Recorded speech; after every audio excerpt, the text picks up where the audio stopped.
Are you okay? Yeah, I'm okay. You sure? Yeah. You just seem a little bit off. I'm focusing. Okay. Are you mad at me? No, I'm literally just focusing. All right. Does this sound familiar? Did we reenact that? Well, you're sitting there all by yourself in your own little world, and then you get that question, are you okay? And then you start to notice, actually, I am a bit tense. I am a bit, something's up, but I don't know yet how to explain it. I just know that something's off, but the constant question is not helping the situation. On the flip side, as the asker, I'm not trying to interrogate you. I can just sense that something's off, and I'm just trying to check in. But your one-word cranky responses don't do anything to help calm me down and make me feel better. In fact, they just make me start feeling like I'm crazy. Is it me? Is he spiraling? Does he hate me? Does he think I'm ugly? Is this about to trigger something else? Well, today we're talking about when you keep asking, are you okay? And how that can actually be a really unhelpful question to ask, and what you can do instead to help support your partner when they may or may not be struggling with things in a way that makes them feel supported and not put on edge like they're interrogated. So stick around to the end, and we're going to give actual practical tools that you can walk away with to help you with the stopping of, are you okay? Honey, we need to chat.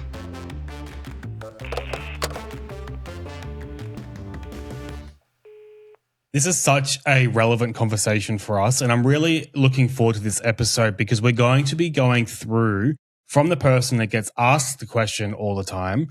It's helping us understand, well, what's actually going on? Why am I shutting down? And why can't I articulate what is going on? Yeah. So welcome back to Honey, We Need a Chat. Welcome to you. This feels like deja vu to us as well. It is deja vu. Why, babe? Well, because this is the second time recording this. We recorded this last week, and oh, joy, it was fun. And it was a really great episode, probably the best episode we've ever done. And then Why are you so sarcastic about that? Well, no, I was trying to say like, hey, because now they're not you'll never hear it. You'll never know. But then in editing, we realized actually your microphone wasn't working. It just was not. Don't know why. No idea why. We've tested everything again today. And it seems to be working good. So if it doesn't work again, we'll find out. Goodness me. Yeah, nothing's changed. But I did think as we were gearing up to record today because it's rainy outside. So I don't know if you can hear that. And I'm not feeling very well. And I was like, maybe there's a reason. Somebody doesn't want us to make this episode. Weird. But slippery little sucker. Yeah, we'll hopefully bring the same energy and freshness to the conversation. Well, I'm feeling great. So good for you. I've got this. This light in my eyes is just really helping my cold. Hop on the sitch. Yeah. Anyway, we are Amy and Blair. We are the podcast Honey, We Need a Chat. For those of you that are new, we are all about communication and relationships. And we believe that when communication dies, bad things happen. So we have conversations like this one to try and help other couples just like us to strengthen their relationship and strengthen their communication. Yeah. So if you are new, it is so great to have you joining us today. If you're a regular, what's up? Hey. How you doing? Welcome back. And actually, over the break, the 1 week break of not releasing a new episode, we celebrated our second year of doing this podcast, which is wild because it feels like longer. Yeah. But also wild because it's gone so fast. Yeah. Anyway, like I said, it was the best episode we've ever done, and you guys will never, ever hear it. You'll never hear it. It's gone. It's gone in the wind. But you'll hear it today in Just a different way. Just in a different way. No, not as good version. Anyway, as we mentioned when we were introing this is a very, very potent topic for us. But before we dive into it, we're going to go through some icebreakers. That's right. And what we usually do is Would You Rathers. And now the Would You Rathers were getting a bit stale. Someone wasn't really appreciating the effort that I was putting into the Would You Rathers. And so I thought I'd mix it up a little bit. And we'll change our style. And we're going to go myth or truth. And so this is where I'm going to throw out some fun myths or truths. So fun stuff. I was going to say fun facts, but they're not all facts. And you have to guess. Yeah. Okay. So first one. Couples who spend over $20,000 on their wedding are more likely to divorce. I'm going to say yes. True. Why do you say that? Just because I feel like that would be the controversial answer to this question. Well, it's a fact, not truth. We're not doing truth or... okay. So I was right. I just said the wrong word. Well, exactly right. That means you're wrong. Okay. And so multiple studies support this. Research from Emory University found a correlation between high wedding costs and a high divorce rate. Conversely, those who spent $2,000 or less had a significantly lower risk. The theory, stress from debt is a massive relationship killer, and focusing more on the party than the partnership can be a red flag. So all I want to say is fist bump to that one, because ours was not that much money. I don't know that's true. But it definitely... it was a budget wedding. It was a budget wedding, yeah. We've spoken about that. That's what was wild, is we did a budget wedding, and then when we were adding it up, I was still like, oh my gosh. And it depends on what you include in that. I think the key takeaway there is that it's not that people that have more fancy weddings are doomed. It's more that people that spend that money and have that focus on their wedding probably include a big range of people, including people that maybe are more either putting themselves in debt, which is going to cause tension, or more focused, or maybe not focusing on the foundations of it. But just in case you guys are like, oh no, we were 21,000. Who's running this segment? You. Exactly. Yeah, okay. Thank you. Wow. It's my time. That was really... Anyway, coupling up. Next one. Coupling up and moving in together before marriage decreases your risk of divorce. This is controversial for our audience. I think it's neutral. It's the opposite. So it's a myth. So it's actually the opposite. So it's called the sliding versus deciding effect. Research, including studies from the University of Denver, shows that couples who move in together for convenience or to test it out often have a higher divorce rate later. This is because they slide into marriage due to shared leases and pets rather than making a conscious decision to commit. Don't take it up with us. Take it up with Denver. Take it up with Denver. Okay, next one. Couples who never argue are the most likely to stay together long term. False. No, it's myth. Oh, stop with that. That is so frustrating. Total silence is often a sign of detachment. Relationship expert Dr. John Gottman, never heard of him before, found that the absence of conflict is often a predictor of divorce. If you aren't arguing, you're likely not communicating needs or have simply given up. The key isn't how much you fight, but how you repair the relationship after agreement, like communication. And if you want to learn more about that, we've got multiple episodes on you should subscribe now before it's too late. Okay. I totally agree. And stonewalling and contempt. Well, all four of the four horsemen that he touches on, but stonewalling and contempt are really difficult to get past. So yeah, absolutely. Next one, taking one solo vacation a year without your partner can actually strengthen a marriage. I'm going to say yes. No, it's a fact. Babe, experts you're going to stop with that now. That is so annoying. That's not the game. The game is facts or myth. You guys stick to the game. Experts call this the power of absence. Psychologists suggest that maintaining individual identities and interests is a cornerstone of long-term desire. Stepping away to miss your partner and have your own experience helps prevent enmeshment. Enmeshment. Yeah. Thank you. Where two people lose their sense of self in a relationship. And this is actually similar. We've had that conversation about social load, right? And about how, for a period of time, like I was so reliant on you, like you were my world and my kids were my world. And I was losing my self of identity because I didn't have those mates to connect with. I didn't feel like I had those mates to connect with. So absolutely, that's a thing. And we see that a lot. Again, in previous episodes, we've spoken about how men, as they get older, isolate and a lot of that is down to loss of identity and knowing, who am I now that I'm not in work, or, my kids are older or whatever else, because that was so engrossed in their life. Very interesting. Yeah. So that is the game.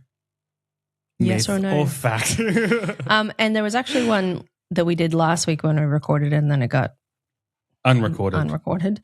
That I really liked the conversation around, or I was fascinated by it, and it was you asking about people that sleep in different rooms. Yeah. And whether that's a strengthener or a weakener. I don't know how the wording was, but it's a positive. It can be. It can be a positive for some people, which I thought was really fascinating. It wasn't rooms, it was different beds. Oh, different beds. Yeah. I would assume that would include different rooms. No, my grandparents used to be in the same room, different beds. Interesting. Yeah.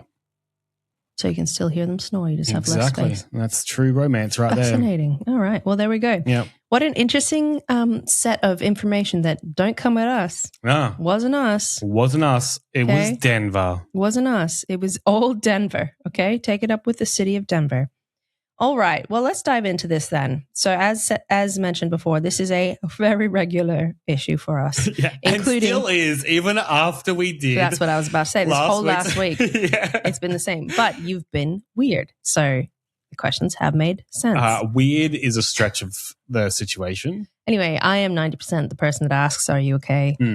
And Blair is 90% the person who pretends like he's fine when he's not. Or the dismisser. What or I the should receiver. say is, no, actually though, 50% of the time I am okay, 50% of the time I'm not okay. But how does this make 100% of the time you asking the question? What? Of those two 50%? You know, what leads you to 60% of the time works every time. My point is that like, so you ask the question a lot, right? And there's two scenarios, either nothing's wrong or something's wrong. And it's usually 50-50. But because it's 50-50, it has fueled this insecurity is a wrong word, but like this uncertainty from your side of which one is it? Oh, yeah. Because it's 50-50. So that equals, when you go 50 and 50, that's 100. Yeah. 100% of the time. Oh yeah. I did math. Good math. Yeah. Well, yes, it is a regular conversation. It is a regular little irritant. And it is something that since recording this the first time has come up, and I've kind of giggled to myself because of it as well. Yeah. But as well, I'm not going to go down this rabbit hole because we're going to get into the episode, but I want to share later about the difference though, like what's happened this week. Continue. I'd love to hear. Let's go into it. Okay. I guess that's me. When I itch my nose for starters, but when I say I'm fine, I'm not trying to lie about the situation. A lot of the time, I genuinely don't know what's going on. So Amy will ask me, like I said, it's 50-50, right? 50% of the time, I'm literally waking up and I haven't walked out the bedroom door and I'm still like, processing existence, okay? The other 50% of the time, it's because like we've talked about this a lot and we'll talk about this more down the track, but I internally process. I'm trying to figure it out of what's actually going on. So I don't know how to actually communicate that with you, that there's something actually going on. Yeah. And that was really hard for me to wrap my head around because it initially when I started asking the question, it felt like you were just not telling me that something wasn't wrong. It felt like you were just not telling me. And there's actually science behind that. So when people are stressed, overwhelmed, or emotionally activated, the brain gets worse at reflection, language, nuance, and verbal processing. In relationship research, this is often described as flooding or diffuse psychological arousal. Basically, your nervous system is in fight or flight, so it's in threat mode, and your brain is prioritizing protection, not words and creativity and understanding what's going on. And so when in an actually stressful situation, so you're actually struggling with something, and I'm asking that question, your brain doesn't have the same capabilities to communicate as a normal instance would have. And so I think that's why it's hard when you're the asker, because Blair will suddenly be acting differently to how he normally acts. He's acting differently, and I've noticed it. Then I ask about it, and he acts differently, even more so than as a response. So then I'm like, oh, I've got no idea what's going on. But it makes sense because his brain, unless he's had time to process, his brain, when he is stressed, doesn't even really have the capacity to process properly. So the Gottman Institute actually studied thousands of couples in lab settings where they would monitor heart rate, stress levels, and communication during conflict. And what they found was that when someone's heart rate goes above 100 beats per minute, they enter this flooded state where the body is in fight, flight, or freeze. So in that state, that part of the brain responsible for logic and language becomes less accessible. And I talk about this all the time in coaching, and I've spoken about it on the podcast. That's why your regulation methods and that sort of thing are so helpful, because when your body is in that fight, flight, or freeze, it's your capacity to do things across the board is way less. So trying to function out of that is not a helpful place. So if someone says, I don't know, or they shut down, it's not necessarily avoidance in that moment. It's their actual body reacting. And so Gottman suggests not pushing for conversation in that state and to let the nervous system regulate. So even like a 20-minute break, calming down and coming back later works better. And we've definitely seen that at different situations as well. But like, if we're in a disagreement or whatever, taking a break sometimes is the answer, because we're just spiraling, we're going around in circles or whatever. That's very helpful. But in these moments, like when there's something is actually wrong, like for me, I'm trying to work it out, like I mentioned before, and I'm going through. It takes me a little bit to get there, though. Like it takes me a little bit to realize, actually, I am shutting down. Why am I shutting down? And I have to go through then all the different scenarios. I have to work out like, all right, well, is it work? Is it family? Is it finances? What is it? And then why is it impacting me? So it's sort of really processing all of that, but I'm not ready to talk to you about it until I've understood it. You know what I mean? Because I know that you're going to ask me questions about it. And I'm like, well, I don't know. Like, I don't know what's going on. I don't know why I'm feeling this way. I don't know why it's impacting me so much. And that's kind of what's going on in the first place, because it takes so much mental energy to figure it out, but it takes so much more mental energy to communicate it to you. Yeah, exactly. It's another task on top. But do you start the processing process of it if I don't ask you? Absolutely. Yeah, absolutely. So you'll start processing it without me talking about it at all? Sometimes. Like, so it's a 50-50 there again as well. So many and this 50s. Is in both 50s equal 100, because maths is, yep. And no, so it depends, right? So sometimes yes, sometimes no. But I think that with you though, like you notice things very soon. So it's like it hasn't really given me that chance. Like I don't have that luxury of driving home after work. Like I work from home. I mean, driving home after work. So I work from home. So I come out of my bedroom and then I'm out with all the kids and you and everything. And I haven't had that time to really process or, breathe or anything in between that journey to the kitchen or to the living room. And so for me, it's like, so you'll notice something and I'm like, I don't know.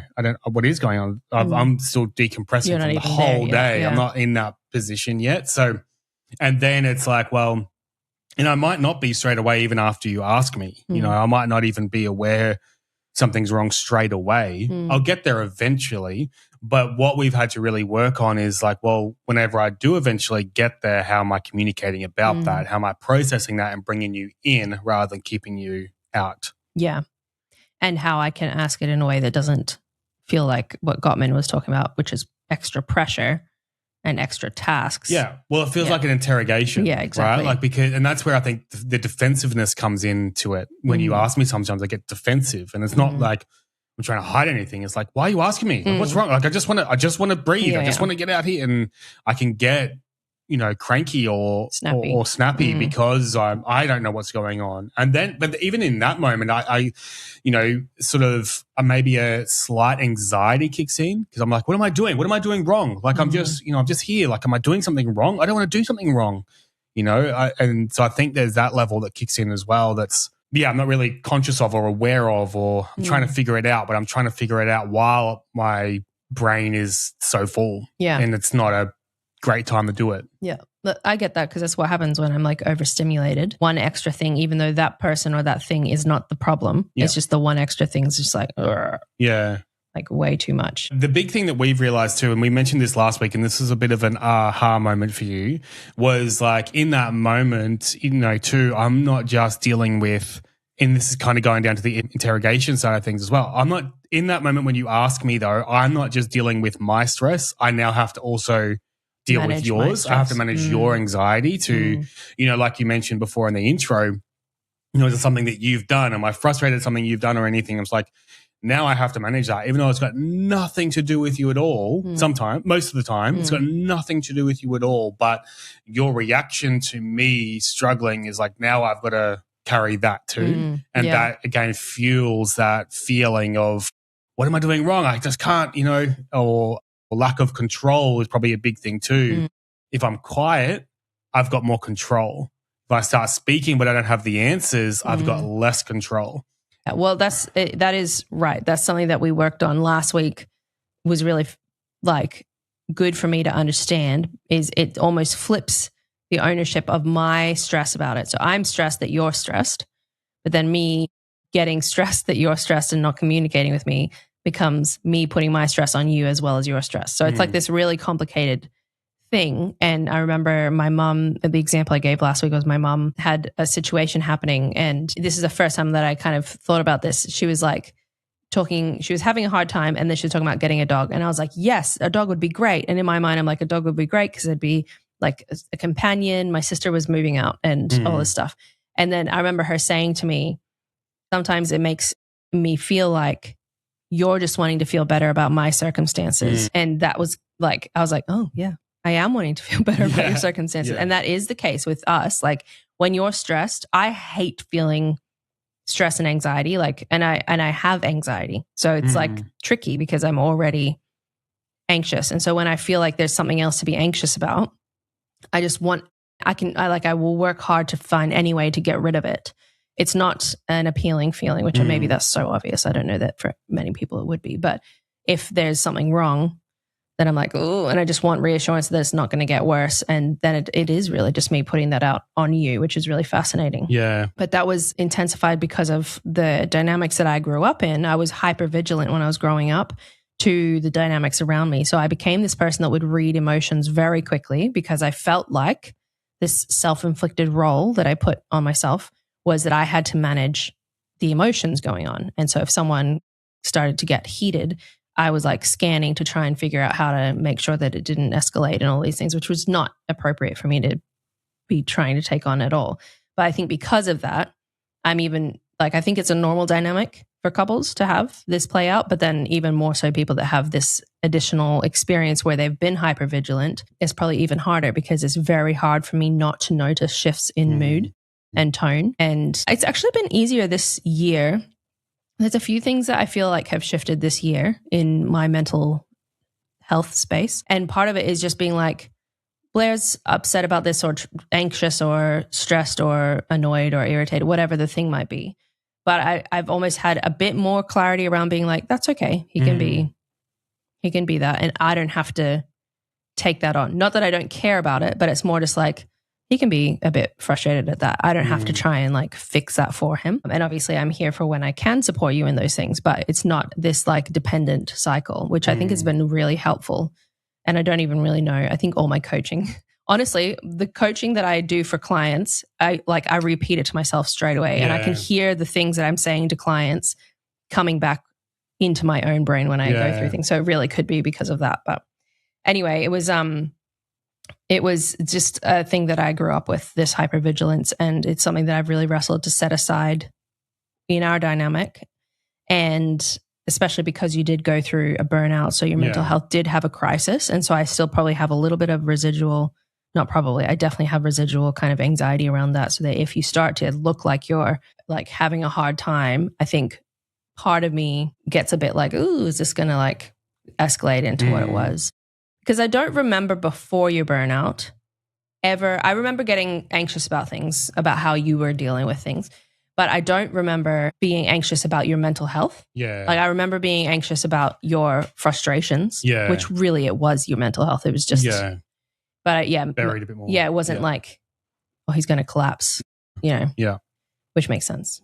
Yeah, and I think I didn't, because I was pastoring before my burnout, and I remember I used to say I can relate to a lot of people in many ways. The area that I just don't relate to is anxiety. Yeah. Like I just didn't get it, Or any mental health. Yeah, I just didn't understand it at all until I went through that burnout, and it was just like, oh, dang, this is a whole other beast, really tough, Yeah.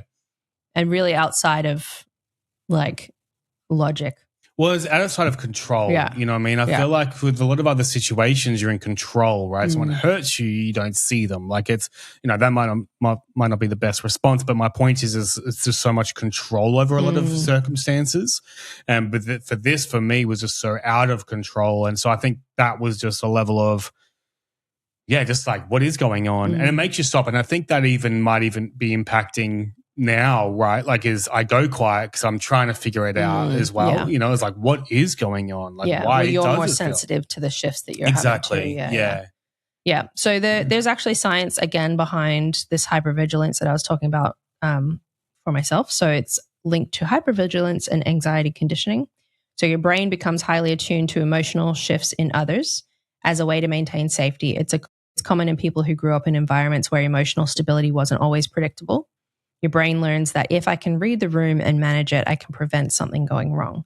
So that can look like care and checking and emotional awareness, but it's also often your own nervous system trying to reduce uncertainty and calm itself. It was interesting, actually, when we went to New Zealand. I think it was in our first year of podcasting. Yeah.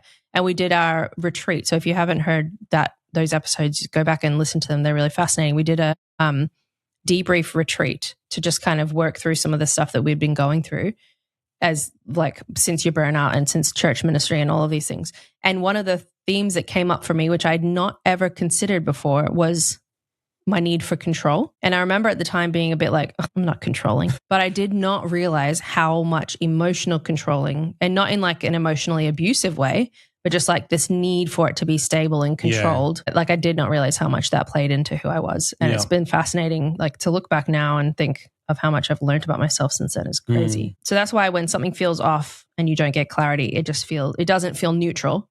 Until now, I'm trying to practice that neutrality of just being like, that's okay. Doesn't have to be perfect. Like you can be upset, but it like automatically it doesn't feel neutral. I can't just be like, oh, he's not in a great mood or something's, stressing him out. I like take it on. It's like unsafe. It's unstable.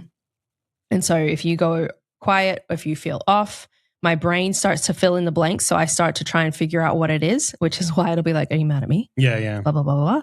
Is he upset with me? Is something stressing him out? Or I start to get triggered that you're going to burn out like you did before. And I don't want that to happen. And so then I try to make up for it. And then I ask lots of questions and it feels like I'm trying to be concerned and careful and helpful, but it's actually just pressure. So we're not fighting each other. This is what I thought was really fascinating too. We're not fighting each other. We're actually reacting on two completely different internal experiences at the same time, even though the thing has happened to Blair or to me, depending on who the person is at the moment. And I think there's two different things that we've identified as well. Like in those moments though, you need to be able to feel safe to ask those questions, and I need a space to feel safe to process those. So there's two needs here, right? Because if I don't communicate, well, that's not safe for you because that's all internal for me and nothing is, talking to you. I had a conversation with someone last night about how they really liked our episode on like the silent expectations or something. I can't remember the exact unspoken topic. Unspoken expectations, yeah.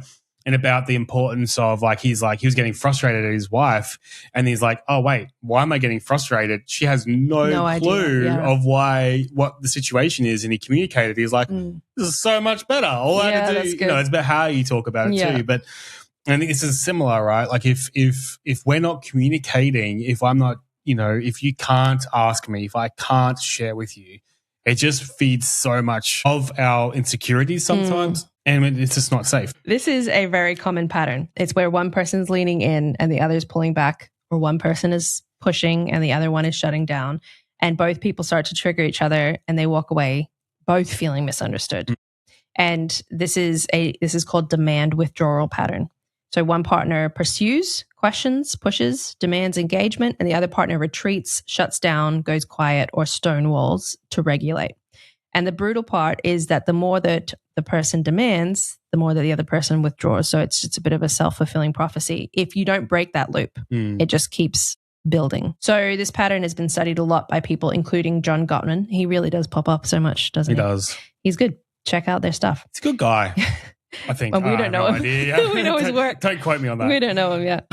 What they found was that neither partner is the problem. It's the pattern that's the problem. And that's really important because it's not wrong for Blair to need space to process. And it's not wrong for me to be concerned that my husband is not unwell, but something's not right. Or even for me to notice that because that's how I'm built. And it's also not wrong for me to ask questions out of concern for him. So neither of those things are wrong. It's how you navigate it and the pattern of how it plays out. That's the problem in the situation. And so what helps is not one person winning, but both people adjusting so they can find a way that it works for each person, for everybody. So the person leaning in reduces pressure and the person withdrawing increases clarity and reassurance. So even small things like adding a time frame, softening your approach or naming what's happening can interrupt that cycle. So we're going to get really practical about that because we've got tools that we have used that have helped us in navigating cycles like this. And it's not just this topic. These scripts are helpful for anytime you're stuck on a pattern like this. It's really helpful to have a little script. So we're going to dive into some of those things. One of the things that we've realized is if I just say I'm fine and expect that, I can't just expect that to land, like, because it doesn't land. That's not enough for you, you know? So I have to give some context. So let's use this week, okay, for example. Okay, so I haven't given context yet. So this is me giving context. Okay. You asked me multiple times. You're like, are you okay? Yeah. Are you okay? Are you okay? Are you okay? Are you okay? Yeah, we got the point. Okay, Thank cool. you. Yeah, great. And I was like, I'm just tired. Like I'm literally just tired. Like that's it. But no, that's not true. You didn't ask that many times. You actually asked twice. And then you asked. And not back to back. No, not to back to back. Like, a couple of minutes in between. But the third time, before you asked the third time, you're like, look, you just seem off. I just need to know. You know, you gave me more like, and that helped me to be giving you attention. And that's when I was like, okay, cool. Okay, that's where you're at. I know that. I'm just tired. Now I've had time to process and work through this week. I was going to the gym weekly and I hadn't been for 2 weeks. And so I went to the gym yesterday morning for the first time in 2 weeks. I went out with some friends last night as well. And I was even processing with them about how good I feel now. And I think for me, what was going on was, you know, because I work from home, I don't get out as much and I start to get into a bit of a fog, right? So mentally, emotionally, whatever else, I just feel like sluggish from just being at home so much. And so I think for me, it was just that wind up. And I just saw the importance. Yesterday, I was able to see the importance of my exercise. Like I need to exercise because otherwise I get into a fog. So that's what I think the problem was. In that time, I'm like, I was literally tired. I was. But why was I tired? It wasn't just tiredness. It was this fogginess as well. So that was the situation. So now here is a great example. And this is what we do now. This isn't just for the podcast. This is how we will communicate. And that's something that I've had to learn is how do I give you context of what's actually going on? Now, sometimes though, I won't have that. It won't be I'm just tired or whatever. And you might say to me, look, I just feel like something's up. My answer needs to be, well, maybe I just don't know what that is yet, you know, and that's okay. Like if I don't know, I don't know. I can't go any further than that. But the fact that I'm engaging in the question is a big part of it. Rather than just giving an answer of like, yeah, I'm fine. That never lands. But if I engage with you on the conversation, it's a lot more impactful for you and me because I stop getting asked the question. Yeah. That's the thing that the biggest, I guess, trap for me is when I can see that something's off with you for whatever reason. It could be like the most neutral thing or it could be whatever. And you say you're fine. Then I feel like I start to be like, either I'm crazy or I'm being gaslit into like you're trying to convince me that I'm not crazy. You don't say you're crazy. Don't do that. Don't do that. That's not part of the script. No. But I'll be like, you're just trying to convince me I'm wrong, and I'm fairly sure I'm not wrong. So that's like when you are just like, I'm fine. And I think this week, I can't remember the words I said, but I remember being like, I can tell that something's off, and you might not know what it is yet. So I'm just going to leave that there and say, it feels like something's off. And that's when I think we engaged a little bit more in that conversation. And I hadn't heard your reflection until right now on what it was. But it's so interesting because you saying I'm just tired, which is what you had, to be fair, he wasn't saying I'm fine. He was saying I'm tired. And so you saying I'm just tired is what you thought until now when you realize it wasn't just tired. And so it's tricky for my brain because I'm like, I know it wasn't just tired. I know it wasn't. Like I could see that. But you obviously couldn't see that. And so it's so hard because neither of us were wrong. No. And you were tired. And that's my go-to as well. When I'm kind of just off and I don't have a reason, I'll just be like, I'm tired because like you said, I am tired. My brain is actually tired. It's not because I'm sleepy because it might be because I had a bad sleep. But usually it's not like, oh, I'm sleepy. I need to go have a nap. It's like I'm tired. I'm just like, ugh. And it's kind of like an all-encompassing explanation of that. So it's really fascinating. And that's why when you can when we can have those moments of clarity and there is something that will give more context and help like me relieve the pressure, it's so much more helpful because it's no longer a question of like, no, you're not reading this right. This isn't what's going on. So that's my script that I can say. If I'm like, look, I've kind of pried a few times and I'm not quite feeling clarity in that space, it's helpful for me and it's helpful for you to say something like, I can see that something's happening. I can see that you're off, whatever. Take your time. I'm here to talk about it. Then I can, in theory, I can release the ownership of that because I've expressed, I can see something's off. I've left it in your hands in terms of time. And then it gives you space too to be like, she can see something's off. And then like, you don't have to answer me. You can go off and think, is something off? What is off? And just reflect on what might be going on if you feel capable of doing that. And then you can come back to me when the time is right to communicate about it. I think the big thing is, though, again, we need to get to a point, and it does get frustrating, like it genuinely does. And it is what it is with that, in regards to, we need to get to a point where it's okay to be asked the question, are you okay? And looking at the situation, it might be forever frustrating, right? Like it might be to be constantly asked that, are you okay? But at the same time, like that's, how do you work through that? And so I think you can work through that frustration a lot better, productively in a way that you're both growing rather than just shut it down.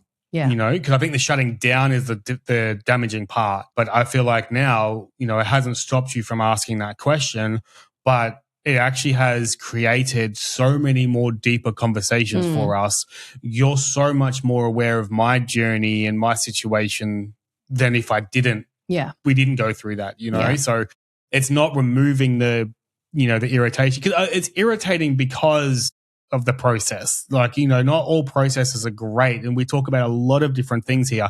It's not that the processes are all now fun and easy. They can be funner, but it's just part of the process, right? Like that's going to be, whenever you're down, I ask that question as well. It still gets asked. It's just how we go through that.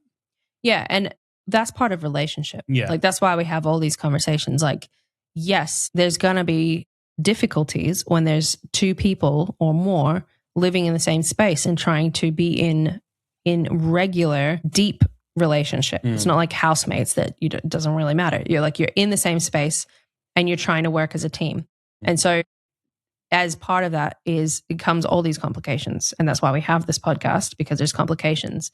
But it's interesting because so are you okay is not a bad question. Like I know we kind of were like, stop asking, are you okay? You're not going to stop asking, are you okay? That's almost always going to be the first question because it's default.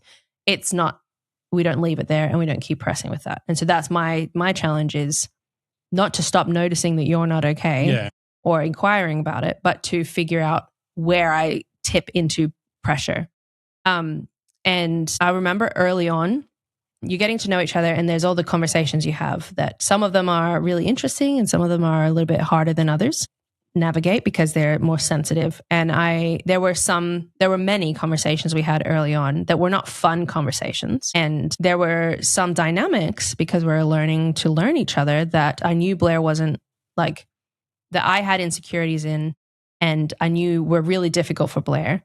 And he didn't love those conversations. And I remember having this moment of being like, but I need to be able to ask him about this. Like I can't let this be a thing where I'm like, I know he doesn't like talking about this, so I don't want to bring it up, because then it would be in my head and I would spiral in my head and I wouldn't be able to communicate it. And when we had those conversations, it wasn't always fun, but we were able to have the conversation and get through to the other side and then explore more about like where these things came from and how all of the and I think that's where some couples get stuck with these difficult conversations is they've gotten to the point where they're like, oh, my partner doesn't like me asking these things, or he or she doesn't react well when I bring this certain thing up. So I'm just going to stop bringing it up. Yeah.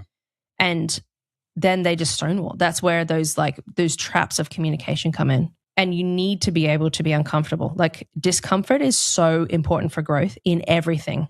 Your muscles when you're at the gym, it's not a comfortable process, but you grow through that. And your professional life, your learning at school. We're seeing that with our kids. Like it's not comfortable and then it gets easier, and that's part of it. So it's the same with a relationship. You need to be able to go through the discomfort as long as you're able to be flexible and adaptable and find the constructive ways of navigating it. So you don't keep repeating the same damaging pattern over and over. When we had these difficult conversations, I didn't just keep I tried not to just keep bringing up the difficult thing that you didn't love talking about to just bring it up for the sake of bringing it up, or keep pressing with the same thing when it was like a difficult space. We try to be creative or curious, and we come around from different angles and all these sorts of things to figure out how to communicate well. And it's the same with this. Like you're going to ask, you're going to have these conversations. We're going to keep, I've already in this recording, have asked him multiple times if he's okay. That you may not hear those because they'll probably get cut out. No, I'm going to leave them in. The world needs to know. It's going to keep happening, and that's not bad. And relationship, having difficult conversations is not bad. It's actually part of being in relationship for the beautiful benefit that comes with relationship. You just have to find strategies that help you.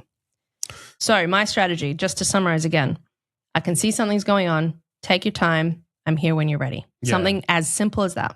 Yeah, and exactly right. And that's what you did this week. You actually did do that. You're like, I could just see something's up. I just need to check. And so again, you asked me twice, and it was like for me, yeah, I'm just tired. I wasn't engaging in you, and that got my attention. I'm like, oh, I need to engage with you.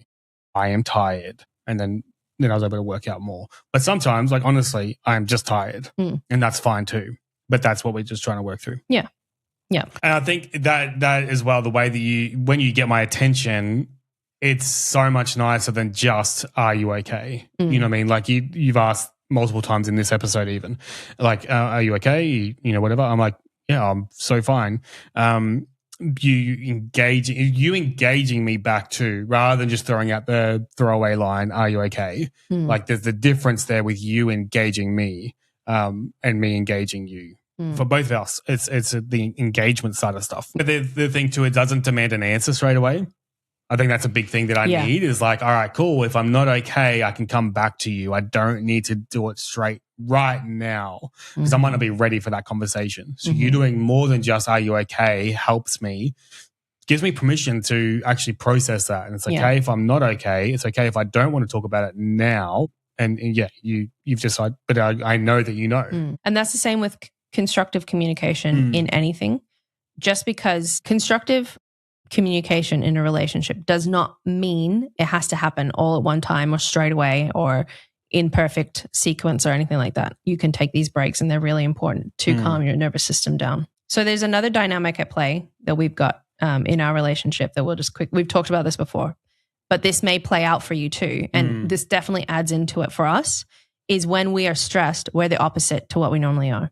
So when Blair is stressed, he goes internal. Normally, he's like an external processor. Like if I'm working, like if I'm trying to strategize or problem solve or whatever. Or coming up with ideas, you like to chat I do best when I can talk about it, right? But when I'm stressed, I'm all in my head. I shut down. And there's different reasons for that too. I think some of it's a learnt thing as well. Because I remember when we were dating, I would just more process with you. I'm like, I want to fix it. I want to get to it. And it was more damaging than helpful.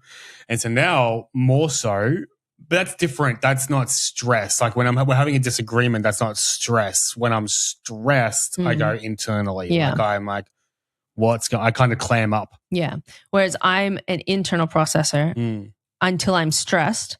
And then I have to externally process in order to work through it. Like I get kind of stuck. I'm not even sitting there thinking like I need to externally process. I'm just like, in my head. Because the thing too is though, like, so if you're struggling, for me, I need to ask, are you okay? Oh, yeah. You know, because that's the thing is like you need to process it, but you're struggling to process it. So the way that I deal with you is the way that I want you to deal with me. But you're wanting me to deal with you the way that you deal with me. Yeah. I know that's such a lot of words that's there. But you'd find that play out in every area of relationship. Absolutely. Probably. So it's like you go quiet, be like, please ask me more, you know. And this is a big thing is like, well, what do I ask, right? I don't just ask, are you okay? Because then you might be like, yeah, I'm just tired. I'm like, cool. All right, well, you're just tired. Or it's like, And then I'm like, no, keep asking me. Yeah. I need you to ask me 3 more times. Yeah. Or it's for me, I'm like, well, okay, so I know I need space. I'm just going to give you space now. Yeah. You know, which is what you do. Which is what I do. I don't pry more. And in the past, you've seen that as like, oh, he doesn't care. Like, why is he not asking more? I'm like, well, I'm just doing what I would want. Yeah.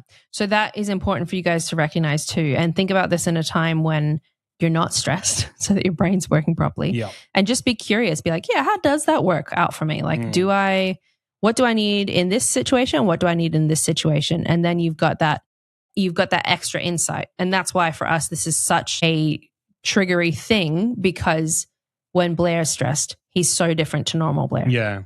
It's not just slightly different. It's like so different. So I'm like, no, something isn't right.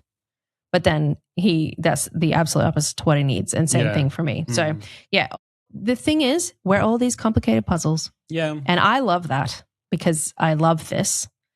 Some people find it very overwhelming, but the encouraging part of it is like you can start to figure out these puzzles. And when you do, when pieces click, you're like, and it just feels, that's why that discomfort's so important to push through, because when something clicks and you get to a new level of understanding, then you just feel so much more unified, so much more able to tackle things. It comes up for us all the time now, but we're quicker to be like, that's what's going on. Yeah. We've just got more of those tools to actually work through that. So before we finish up though, like, so what I would do with Amy, instead of just asking, are you okay? She might say something like, I'm tired, or I'm just overwhelmed. And then I'll ask more questions. I'll be like, all right, cool. Is there something specific overwhelming you? Are you wanting a break? Are you wanting to talk about it? Are you wanting me to input or just listen? Like, so I'll go through a series of different questions. And I think this is important for active listening, because then you can give an active question. So if I'm not active listening, it's just like, oh, I'm tired. I'm like, oh, okay. Why are you tired? You might not know. Right. So I again, it's asking specific questions to go through that. So I'm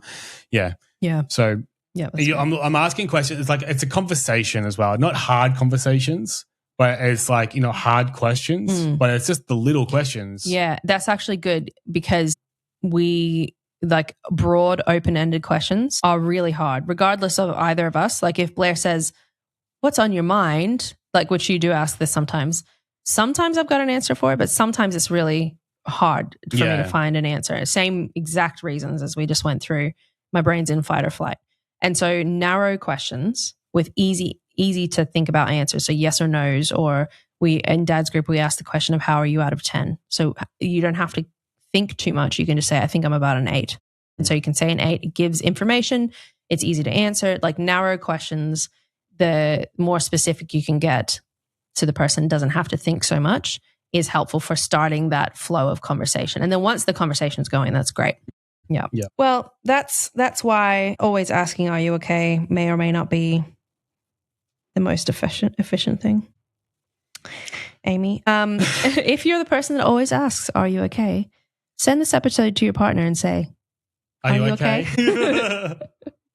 Or say, I get it. I get it now. We get it. And if you're the person who always shuts down, maybe this is your reminder that a little bit of context goes a long way. It goes a huge way.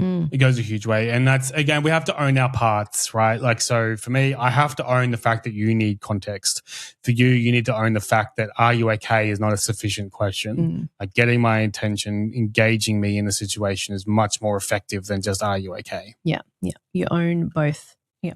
And together, you are complete. Together, 50 and 50 is 100. Yeah. It is so true. Get a calculator. Or don't. I you don't need bet you it's 100. We'll see. Okay. All right. Thanks, guys. Good chat.